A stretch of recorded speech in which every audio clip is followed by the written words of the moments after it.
Alright, how we doing? Sunday, August 14th, 2016. Rich Van Tassel with you, giving you an Olympic preview.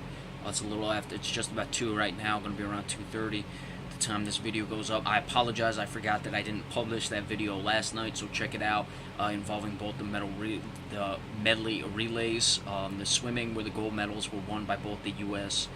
Men's and women's team. I had said in the video, be about 10:30 they'd be up. It should have been, I just forgot to publish them, so I did it late. Be sure to check those out. Haven't had many views. But what we are discussing today is we have the 100-meter final coming up tonight. Very interesting what's going to happen with this one. It's really apparent. I'm not even sure. I haven't seen much about Johan Blake, the guy who won the silver with a 9.75. Yeah, that's right. He won a silver with a 9.75. How often are you ever going to say that? In the 2012 Olympics, but really it appears it's all about Justin Gatlin and Usain Bolt. And there's even some talk of people who seem to think that Justin Gatlin may actually get this one tonight. As far as Justin Gatlin, the things with the performance enhancing, my opinions with the steroids, performance enhancing drugs, all that stuff. You're an athlete. Your performance is everything. So if you do those things, I really don't get too upset with it. It appears he's been clean since that point has happened. We know there's different ways for these guys to be able to come up and be able to, get past the test, but it really doesn't bother me. Justin Gatlin is what he is. I like Justin Gatlin. I don't really dislike him at all. I just like Usain Bolt a little bit more. I don't think that this race is going to be close. Gatlin ran a 10.01 in his preliminaries. Bolt was a little slow. We know he had that hamstring problem. He's coming in. But Bolt, he always gets out of the gate slow because he's as tall as he is, 6'4", 6'5". It takes him a while to, unwind on cork. But once he gets rolling, it takes him less steps to do the 100 meters than most guys because he's so tall. And, it's just like it's like a locomotive once it gets unwound, and there's no stopping him. Gatlin, remember, in the 2012 Olympics, we discussed already, Blake won the silver with 9.75. Gatlin won the bronze. He had 9.79, so even think of that, winning, as ridiculous as it is to win the silver with the 9.75, to win a bronze with a 9.79. Remember, Bolt set an Olympic record with a 9.64. I think it was rounded down to a 9.63 back in 2012. I'm looking for him to be right around that again. We know the world record is 9.58.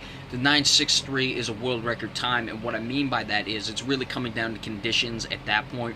That's why it was a little slower than the world record, by 5/10 of a second, 5/100ths of a second.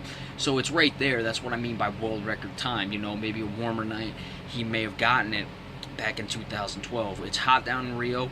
I don't know if it may be too hot to set the record, but certainly it's going to be warmer, and I just think Bolt wants it more.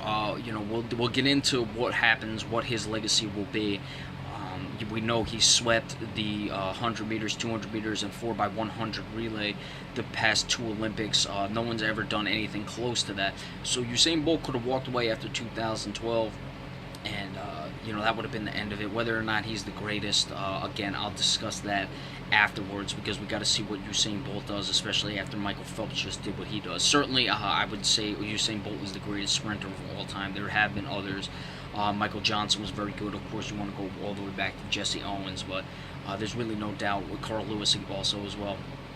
There's really no doubt in my mind that Bolt is the best sprinter. Whether he's the best Olympian, that'll remain to be seen.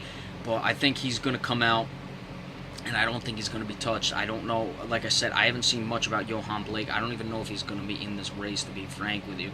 But we got to, it's going to come down to Gatlin and Usain Bolt. I'd like to see Gatlin push him. And frankly, Gatlin did push him in 2012. They were right next to each other. Gatlin got out better than Usain Bolt did. But like we said, once Bolt is unwound, I don't think he can be touched. It's not really a matter of speed or anything at this point. It's just the fact that Bolt is so tall, his legs are so long that he can just make up ground so much more easier, or so much easier than anyone else can. So we know Gatlin has beat him before. We'll have to see what happens, but should be very exciting tonight. The 100-meter final, I believe it's 9:25 Eastern time. I think Brazil is, an hour ahead, or Rio de Janeiro is either an hour ahead or behind. It must be an hour behind. maybe even ahead. I don't even know what this. I don't know the time zones, but should be very exciting. This is the world's fastest man. As exciting as the swimming was, as much as I love the volleyball, this is what I come for: the 100, the 200 meters, and the 4x100 relay, because I love Usain Bolt. So be sure to stay tuned for that tonight. We'll give you we'll give you a recap of the race after it ends.